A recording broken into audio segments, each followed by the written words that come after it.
Bienvenidas y bienvenidos a la clase número 17 de Historia de España del año 2020. En esta oportunidad vamos a profundizar en el siglo XVII, principalmente en dos ejes que obviamente están estrechamente relacionados. El primero es la crisis. Vamos a ver cómo se desarrolla este nuevo momento crítico desde lo económico, demográfico y cultural que dará para después. Y en una segunda instancia vamos a ver la conflictividad social, cómo ese momento crítico también se corresponde con revueltas, manifestaciones y otros problemas que presentan un desafío a la monarquía hispánica. Obviamente, como nos pasa con todos los problemas que estamos abordando, no son exclusivos de la monarquía hispánica de la península ibérica, sino que se manifiestan en toda Europa y a lo sumo tenemos que ver cuál es la característica o los problemas fundamentales y específicos del territorio que nos corresponde por la materia. Así que vamos a empezar directamente con la crisis del siglo XVII. La situación crítica de la monarquía hispánica en el siglo XVII en realidad se inscribe en un debate más amplio, que es el debate de la transición, que tiene que ver con la existencia de una crisis general de la economía europea en esa centuria. Principalmente Hobsbawm, que es un historiador muy conocido, promueve el debate en clave marxista, tratando de explicar los orígenes del capitalismo en base a los procesos del siglo XVII. En síntesis, según este pensamiento, una prolongada recesión económica habría facilitado la sustitución del modo de producción feudal, que ya obviamente estaba golpeado por las crisis del siglo XIV, por una sociedad capitalista industrial. Del mismo modo, y es algo que nos compete especialmente, esa transición también habría supuesto una bifurcación entre el norte atlántico, más dinámico, con Inglaterra principalmente, y también los Países Bajos holandeses, y en contraposición el sur mediterráneo estancado, ¿sí? España, Portugal, Italia, Grecia, etcétera, etcétera. Así como la crisis bajo medieval marca la transición a la Europa moderna, podemos afirmar que la crisis del siglo XVII marca el paso de la Europa moderna a la Europa de las revoluciones, ¿no? Principalmente la Revolución Francesa en lo político y la Revolución Industrial en lo económico. En cuanto a la crisis del siglo XVII, tenemos que relacionar estrechamente dos indicadores para entender de qué va la cuestión. Uno es el de la economía y el otro es el de la población. Lógicamente, un aumento demográfico generalmente expresa mayores volúmenes de producción agraria y manufacturera, de ahí la relación. Y en cuanto a economía, tenemos diferentes indicadores para poder seguir y ver la evolución. Lo mismo con la población, que obviamente no tenemos censos, no tenemos medición del PBI como en la actualidad, así que tenemos que guiarnos por algunos indicadores que se pueden reconstruir, como los salarios, como los precios, o como algunos catastros más bien locales y no censales a nivel nacional. Básicamente porque el concepto de nación tampoco existe. Entonces, sin nación tampoco hay estadística nacional. Veamos ahora brevemente el gráfico, que refleja un crecimiento general de la población europea en el siglo XVII. También podemos ver que las regiones en la órbita Habsburgo, o sea, de la dinastía Austria, como a España, Portugal, Alemania, Benelux, que es Bélgica, Holanda y los Países Bajos, son las regiones que más crecen porcentualmente en términos demográficos. Y España, por su parte, es una región que presenta mayor crecimiento que Francia e Inglaterra. Potencias que después le van a llevar la delantera a España y le van a ganar militarmente en todos los frentes. Sin embargo, en la centuria siguiente a este crecimiento es cuando se produce el descenso demográfico a nivel macro en todas las regiones europeas. Por lo tanto, hay que diferenciar una fase A de crecimiento y una fase B de depresión. Después vamos a ver un poco más en qué paradigma se inscribe esta idea de la fase A y la fase B. Los reinos hispánicos precisamente ocupan un lugar privilegiado en esta explicación de fases. ¿Por qué? Porque representan el modelo de fracaso por su apego a las relaciones feudales y una economía inflexible a los cambios que impone el siglo XVII. De ahí, ¿no?, la pujanza de Inglaterra y su dinamismo y la explicación del atraso de España. Sin embargo, este modelo, que también fue revisado, se aplicaba por igual a todas las regiones que hoy integran la península ibérica. Después avanzó hacia una mirada que analiza reinos. Bueno, no es lo mismo Aragón que Castilla, no es lo mismo Cataluña que Valencia, y así. Sin embargo, aún la mirada de utilizar a los reinos como unidad de análisis pierde de vista que el tejido económico europeo es resultado de una compleja relación de redes que se pusieron en marcha desde la expansión medieval cristiana. Con esto quiero decir, los intercambios que conectan tanto Europa como con Asia, África y después América están integrados en redes muy complejas que hoy podríamos llamar transnacionales, ¿sí?, en las cuales tanto las personas como los bienes y las ideas se mueven casi sin fronteras, aunque tengan que pagar determinada cantidad de impuestos y haya limitaciones a la expresión, como vimos con la Inquisición. Pero las redes tienen otra lógica de la mirada centrada en un reino puntual.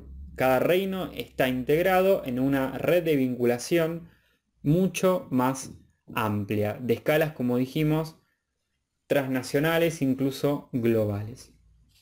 Vamos a puntualizar en la corona de Castilla para ver esta decadencia económica y demográfica.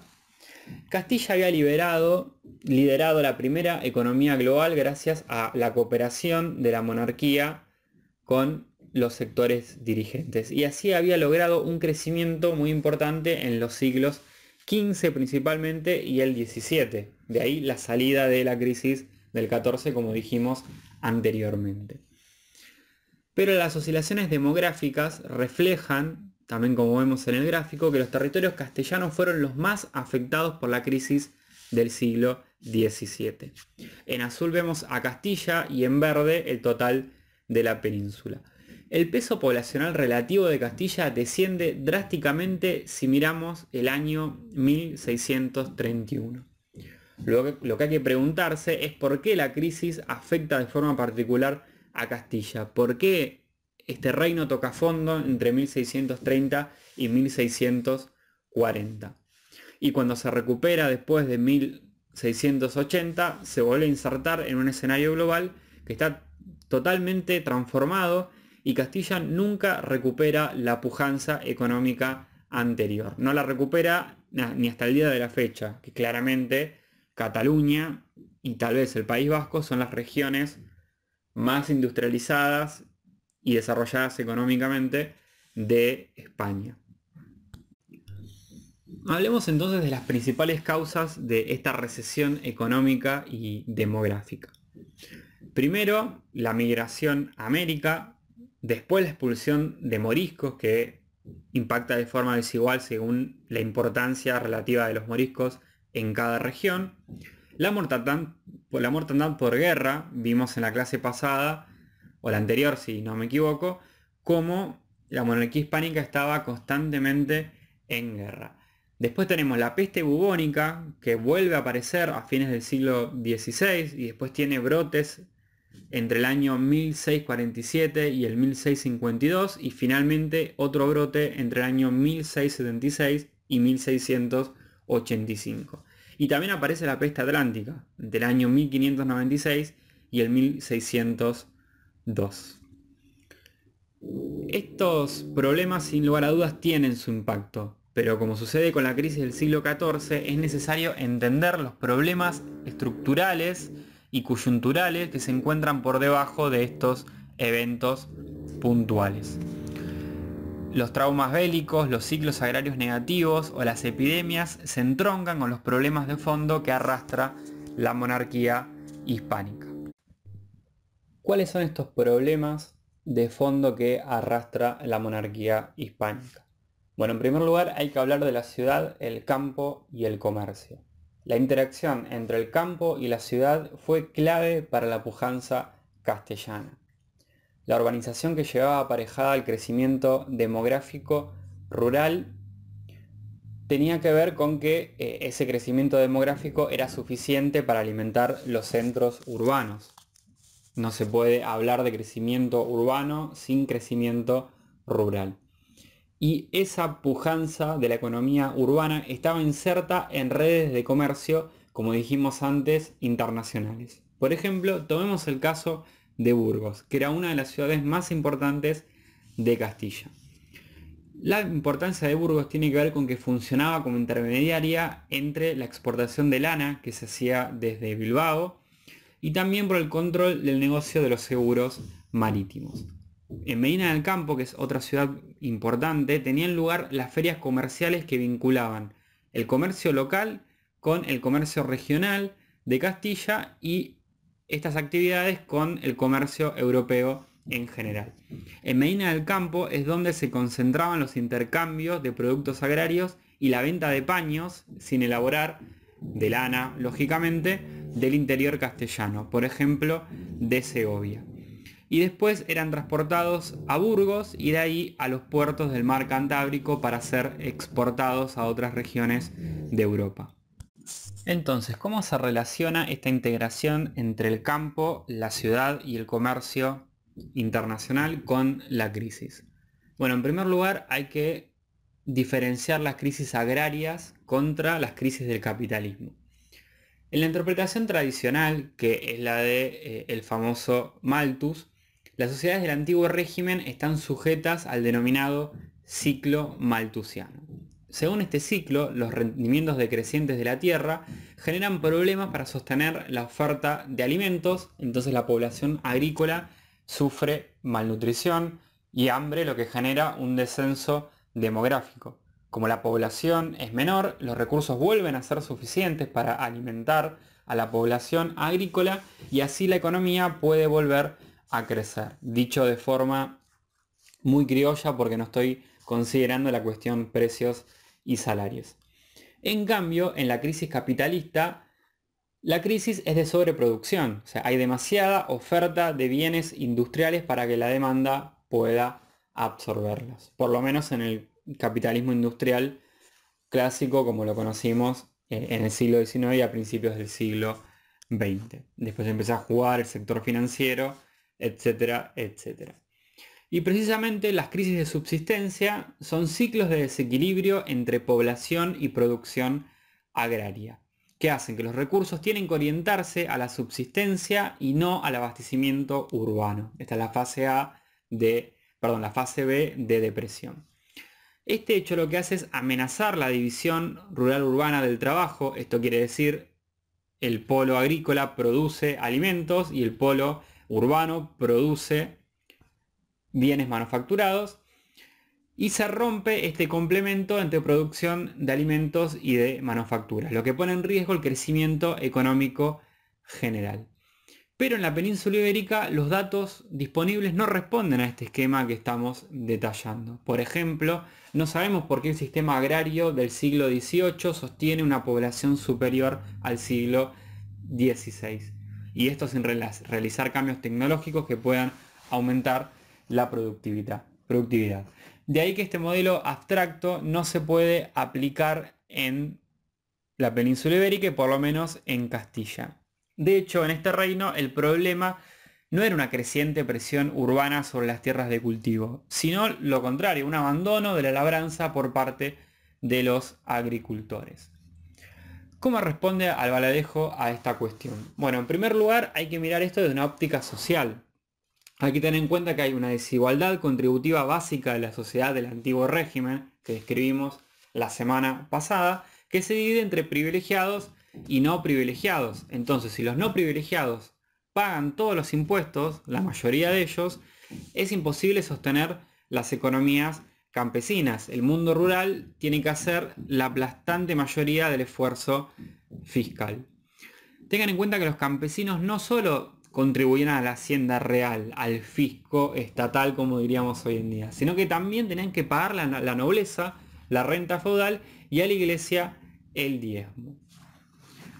Sin embargo, esta razón contributiva no tiene la explicación definitiva, ya que el fisco había mantenido una recaudación por debajo de la expansión económica. Y según Albaladejo, el problema es que empezó a aumentar sus pretensiones para ajustarse a la realidad productiva justo en torno al año 1575, que es cuando está llegando la crisis demográfica, la crisis militar, la crisis de las pestes, la expulsión de los moriscos, etcétera, etcétera. Y ahí estaba apareciendo el ciclo económico depresivo.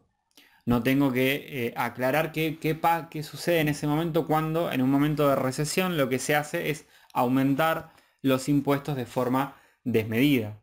Las economías campesinas están todavía más en la ruina y no tienen incentivos para cultivar la tierra. Los que tienen tierras y los que no directamente están en una situación totalmente pauperizada de hambre y precariedad.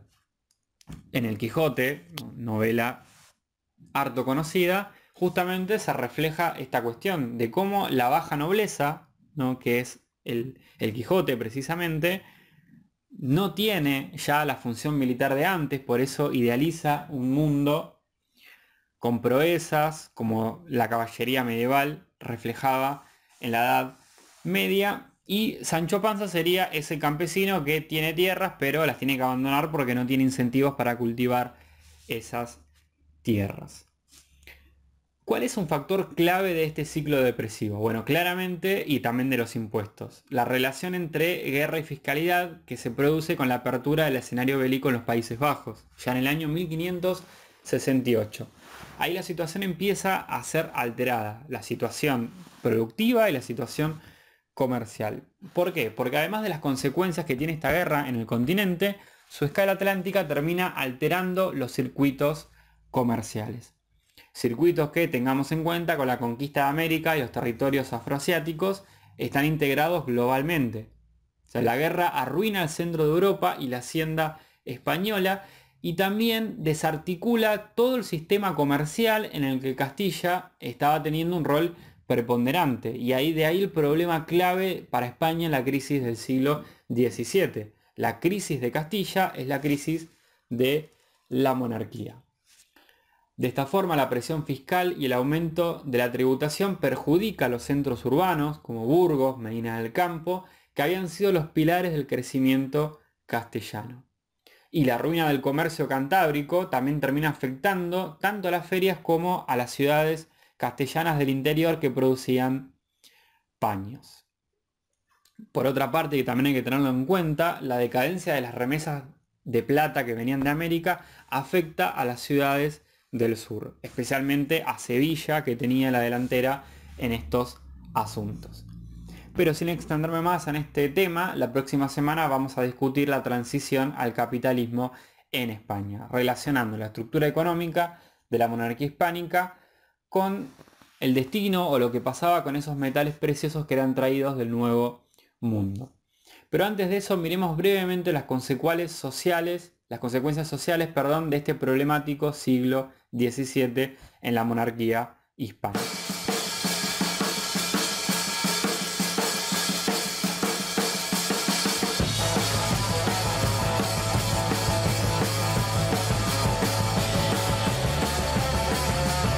Ahora vayamos muy brevemente a hablar sobre la conflictividad social. Tenemos que decir que la década de 1640 fue crítica para la monarquía hispánica. Tenemos, en primer lugar, la sublevación de Cataluña, también tenemos la guerra de restauración de Portugal y por último, dos revueltas en la península itálica que estaba bajo dominio de la monarquía, precisamente en Sicilia y en Nápoles. Ahí un poco más tarde, en el año 1647, empiezan estos tumultos y revueltas. Sin embargo, hay que tener en cuenta que son levantamientos periféricos. Las sublevaciones del siglo XVII no afectan a la cabeza de España o al corazón de la monarquía, que es Castilla, y se mantiene firme. Esto lo que genera es que no redunde en una catástrofe. O sea, hay graves consecuencias después de estas revueltas, pero no termina de ser la ruina definitiva de la monarquía. Como dice Eliot, un texto que no les di este año para poder reducir el volumen, en realidad no hubo una fronda en Madrid. La fronda es una revuelta que se produce en París, en el corazón mismo de la monarquía francesa, que en cierto sentido antecede o predice las dificultades que después estallan definitivamente en la Revolución Francesa. ¿Por qué se produce esta situación en la península ibérica? Bueno, la explicación que da Albaladejo es que algunos reinos como Aragón, Valencia y Navarra se mantuvieron firmes y fieles por la buena comunicación que había entre el rey y cada uno de esos territorios. ¿Por qué estaba conformada esta buena comunicación? Bueno, por una interpretación de fueros, o sea, por los privilegios de cada reino, bastante flexibles, también por conexiones importantes y personales entre la monarquía y dirigentes locales.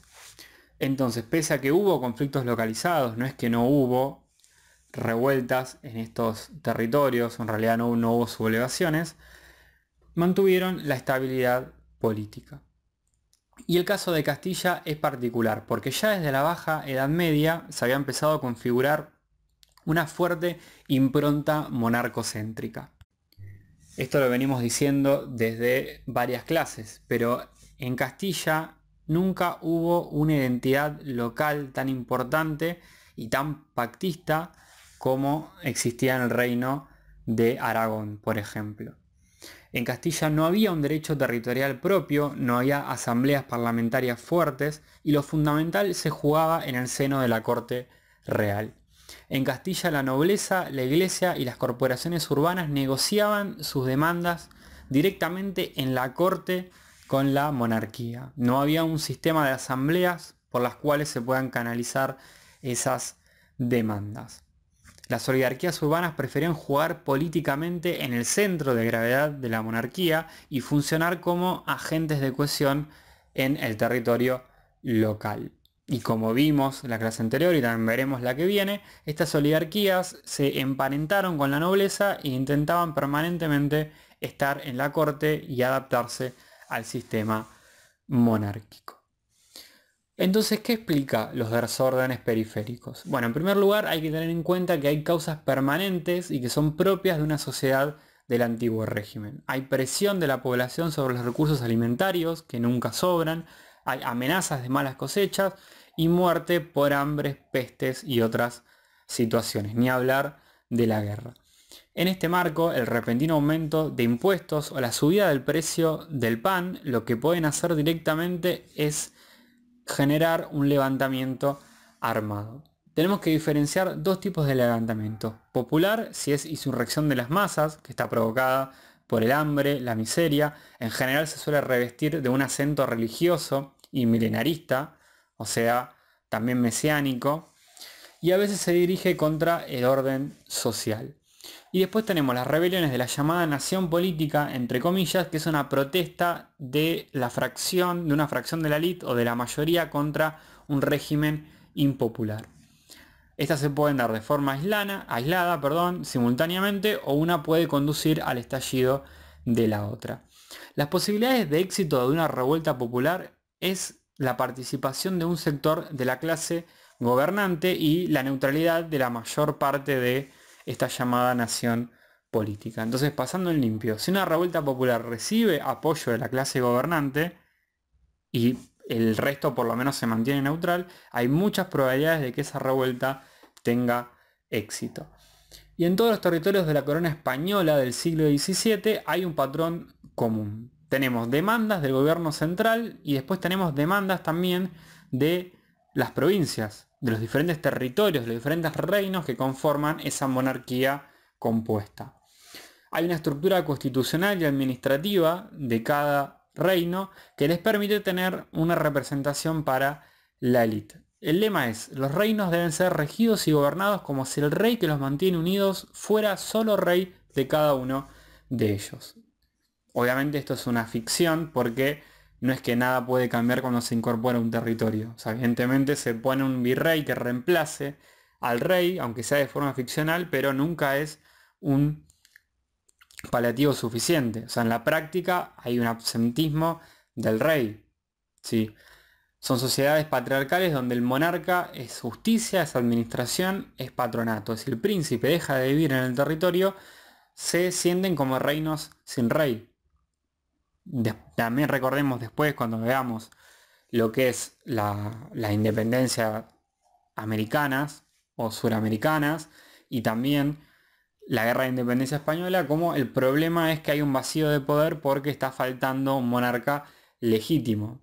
Bueno, algo parecido sucede en los reinos en los cuales es frágil la relación entre la monarquía y esos territorios porque el rey y la corte no están ahí. Hay un virrey y una corte del virrey, pero falta la figura del monarca. Y esto hace que aumente la veneración popular por el rey. Y ahí surge el lema, viva el rey y abajo el mal gobierno. Vean que se diferencia la figura del rey más carismática con la idea del gobierno local. Por otra parte, también tenemos oligarquías que tienen intereses económicos descuidados en estos territorios, nobles excluidos del derecho de patronato en América y también excluidos de puestos reales y del servicio real. Estas son todas condiciones que generan esta posibilidad de que la élite se enajene del favor real. También tenemos el factor identitario, porque el símbolo de lealtad que falta, que es el del rey, se empieza a compensar con la idea de patria. Es vacilante, es incierto, hay muchos significados de la palabra patria, pero ya empieza a tomar forma. Puede empezar como un sentimiento patriótico de la comunidad local y puede escalar a formar un llamado nacionalismo. Los grupos dominantes tienen una concepción de comunidad nacional, o sea, idealizan sus comunidades como entes históricos, nacionales y legales. Por ejemplo, Cataluña es el caso más ejemplar. Y esta idea lo que permite es medir las actuaciones del gobierno central, porque hay un sistema constitucional propio, tiene sus propias leyes, sus propias instituciones y formas de gobierno. Como dije antes, Aragón, Cataluña, Valencia los tienen.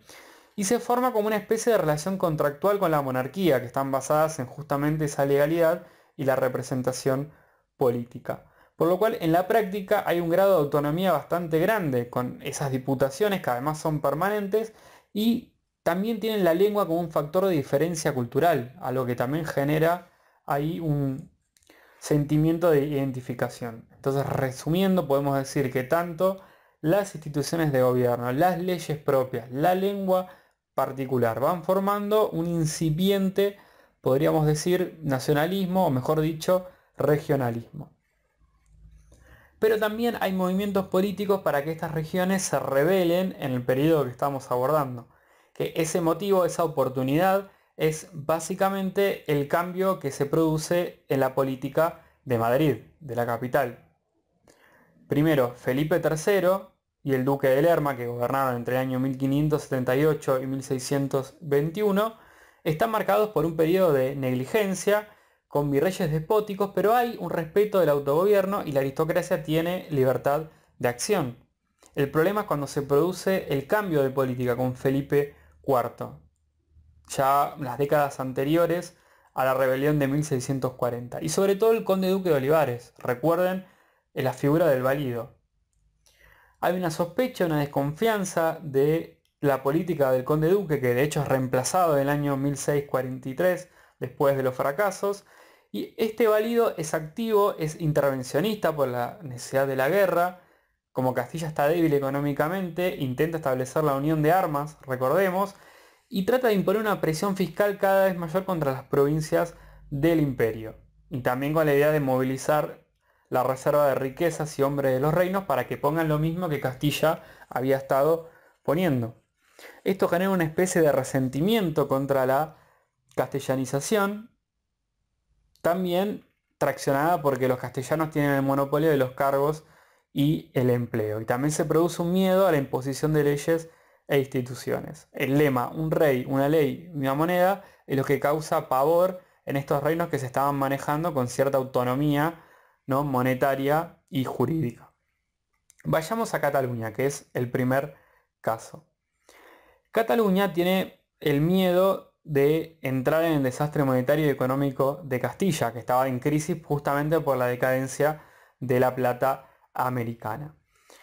también la élite catalana lo que es un debilitamiento de la monarquía y que la balanza de la guerra contra España ofrece una oportunidad para triunfar contra la monarquía. Entonces lo que empieza con un levantamiento campesino contra el ejército real y los funcionarios reales que se estaban alojando en el territorio, entonces genera un levantamiento y los diputados, o sea, los diputados de esa asamblea parlamentaria de Cataluña tienen que elegir entre apoyar a los campesinos o apoyar a la monarquía hispánica. Bueno, asumen el principio contractualista y el resto o apoya o ignora la revuelta. Entonces lo que hacen con ese principio contractualista es elegir a Luis XIII como soberano del Principado de Cataluña. Y Cataluña se une durante un periodo de tiempo limitado a Francia. Y el segundo caso es el de Portugal, que estaba en plena recuperación económica. Su élite tiene la sensación de que la corona hispánica va a ir por el camino de la ruina de Castilla y que no está protegida la parte portuguesa del Imperio Americano, o sea, Brasil. Y en medio de la debilidad por el problema catalán y por la falta de presencia del ejército real en Portugal, se empieza a generar un golpe de Estado.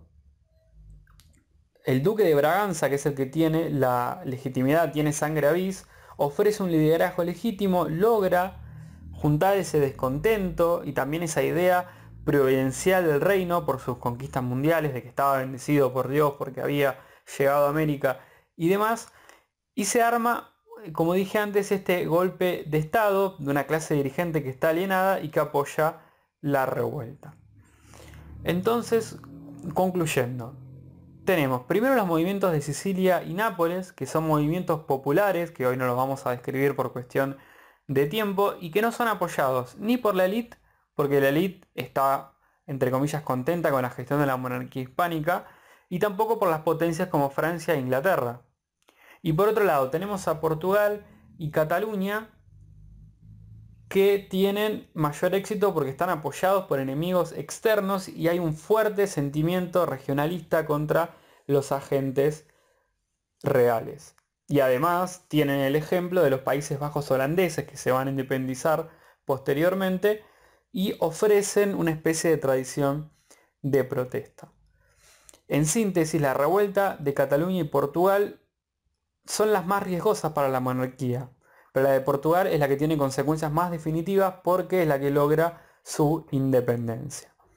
El Imperio Español va a sobrevivir a las dificultades y los conflictos del siglo XVII, pero no va a volver a ser la misma, como veremos a continuación, con los Borbones, si es que llegamos por cuestión de tiempo.